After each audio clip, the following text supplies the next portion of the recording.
নমস্কার। জ্যোতিষশাস্ত্র অনুসারে আজ মামলা মোকদ্দমা বা কোর্ট কেসের কারণ সম্পর্কে কিছুটা আলোচনা করব।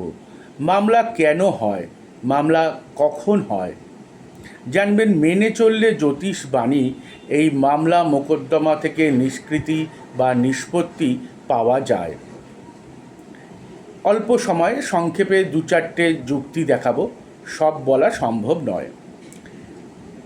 কোষ্ঠী, জন্মকোষ্ঠী বা জন্মছকে আমরা সবাই জানি 12টা ঘর থাকে। ষষ্ঠ এবং সপ্তম পতি যদি কোনোভাবে লগ্নের সঙ্গে কানেকশান করে ফেলে তাহলে মামলা অবশ্যই হবে।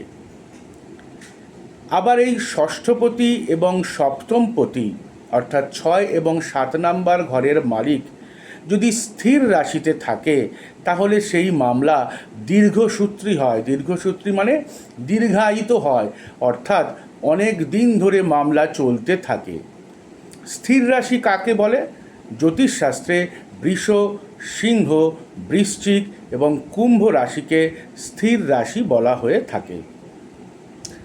এখানেই শেষ নয়, এই ষষ্ঠপতি এবং সপ্তমপতি যদি কোনোভাবে 8 এবং 12-র সাথে কানেকশান করে ফেলে তাহলে মামলা হেতু এক কথায় বলা যায় ঝঞ্ঝাট বৃদ্ধি পায়। অর্থাৎ মামলা তো হবেই, এই মামলার ফলে ঝুট ঝামেলা ভীষণভাবে বাড়তে থাকবে।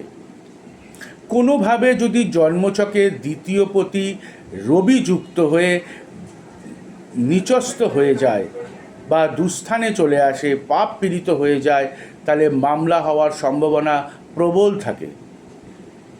জন্মছকে তৃতীয় পতি এবং ষষ্ঠপতি একত্রে যদি দুস্থানে থাকে অর্থাৎ 6, 8, 12-তে থাকে, বা বুধ যদি নিচস্থ হয়ে যায়, পাপ পীড়িত হয়ে যায়, ভাই বোনের সাথে ঝামেলা এমন একটা পর্যায়ে চলে যায় যেখান থেকে মামলা সৃষ্টি হয়, অর্থাৎ জ্ঞাতি মামলা, নিজের ভাই বোন হোক বা কাজিন।